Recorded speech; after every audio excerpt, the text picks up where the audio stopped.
बिस्मिल्लाहिर्रहमानिर्रहीम। अस्सलाम वालेकुम। जी बच्चों, क्या हाल चाल है जी। भाई आज की वीडियो आप लोगों के लिए काफ़ी इम्पॉर्टेंट होने वाली है, क्योंकि पहले चैप्टर की जो एक्सरसाइज है जिसके अंदर आपके एमसीक्यूज़ भी हैं, जिसके अंदर आपके शॉर्ट सवाल भी हैं और एक लॉन्ग सवाल भी है, वो मैं आपको तैयार करवाऊँगा, उसके नोट्स दूँगा और आपको समझाऊँगा कि वो कैसे करने हैं। ठीक है, तो इस वीडियो को ज़रूर आपने देखना है और सब्सक्राइब कर लीजिएगा, क्योंकि आपको पता है कि मेरे चैनल से आपको काफ़ी सारा हेल्पिंग मटेरियल मैथ का, बाकी चीज़ों का मिलता रहता है। तो सब्सक्राइब ज़रूर करें और अपने दोस्तों को भी बताएं। तो चलें शुरू करते हैं। तो ये जो हमारा पहला चैप्टर है उसका ज़ाहिर दो पार्ट्स हैं। एक पहला पार्ट जो है हमारा तारुफ़ कुरान मजीद, उसके अंदर से उसकी जो मश्क है वो हम करने लगे हैं। इसमें देखें ये 5 उसने एमसीक्यूज़ बनाए हुए हैं, ज़रा पढ़ के देखें। लफ्ज़ कुरान का मानी है, ये हमने शुरू में ही पहली लाइन के अंदर ही उसने लिखा हुआ है कि ये पढ़ने का मीनिंग होता है। कुरान का मतलब है पढ़ना, तो ये कसरत से पढ़ी जाने वाली किताब। ये हमारा ऑप्शन जो है वो सही होगा, अलिफ वाला। फिर दूसरा देखें, तमाम मुसलमानों को एक क़रात और लहजे पर मुत्तफ़िक करने वाली शख्सियत। ये तकरीबन एंड पे है यहाँ पे कहीं पे, ठीक है। और ये था हज़रत उस्मान ने बेसिकली ये किया था कि हज़रत हफ्सा से वो नुस्खा लेके तो तमाम लोगों में बांटा था, उसकी कॉपियाँ करवा के, ठीक है। तो ये हज़रत उस्मान जो है, ये हमारा आंसर सही है। किस जंग में कुरान मजीद के हुफ़ाज़ कराम कसीर तादाद में शहीद हुए?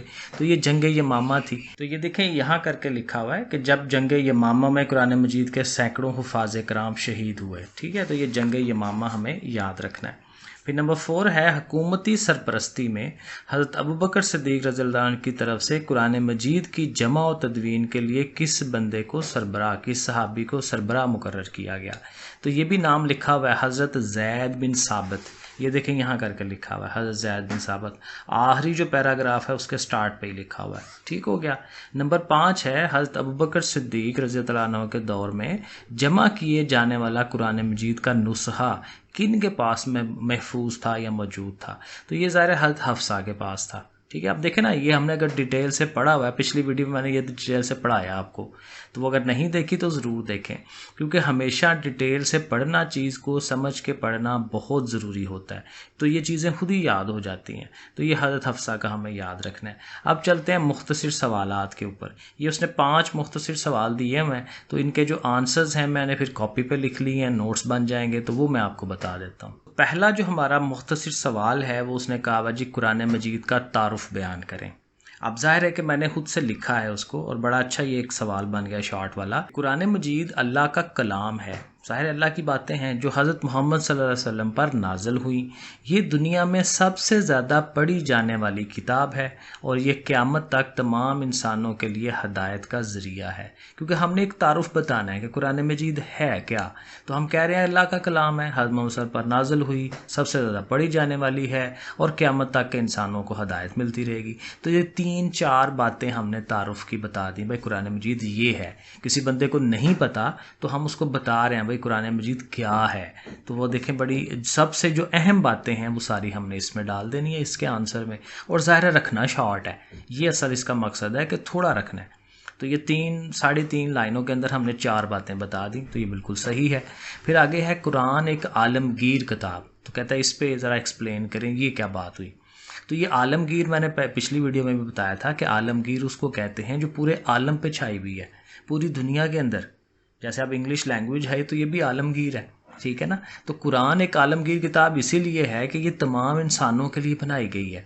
तो देखें, कुरान मजीद चूँकि अल्लाह के आखिरी नबी, ये असल बात है कि उसके बाद तो नबी नहीं आना, तो अल्लाह के आखिरी नबी पर नाज़िल हुआ, इसलिए ये आलमगीर किताब है।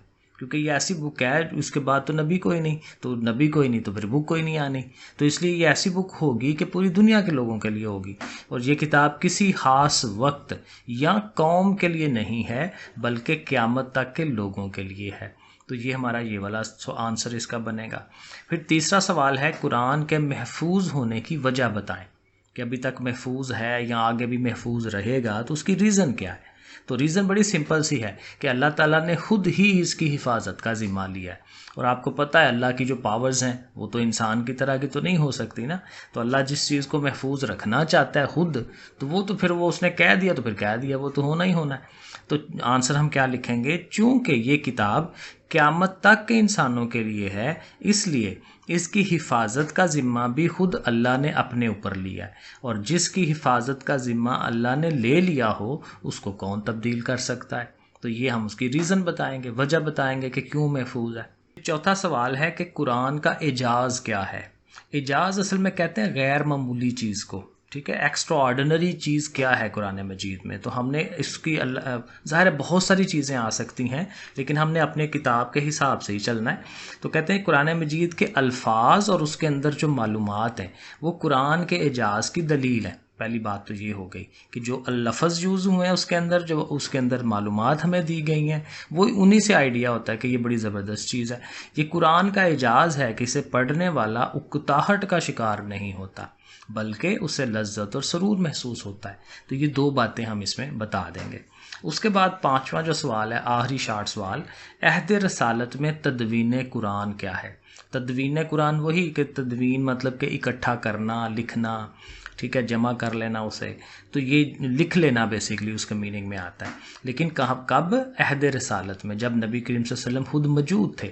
तो आंसर क्या है कि अहद रसालत में मैंने यहाँ नहीं लिखा, ठीक है ना, अहद रसालत में वही के फ़ौरन बाद नबी करीम सल्लल्लाहु अलैहि वसल्लम आयात को लिखवाते थे, ठीक है, और ये आयात पत्थर की सिलों, चमड़े, खजूर की छाल और ऊँट के शाने की हड्डियों पर लिखी जाती। क्योंकि तदवीन है ना, लिखना, तो उसको लिख लेना, महफूज कर लेना, ये इसमें आएगा। इसमें अगर आप एक और लाइन ऐड करना चाहें कि सहाबा इकराम उसको याद भी कर लेते थे, अगर ये लाइन भी इसमें लिखना चाहें तो ये भी सही बनती है, वरना यहाँ तक ओके है।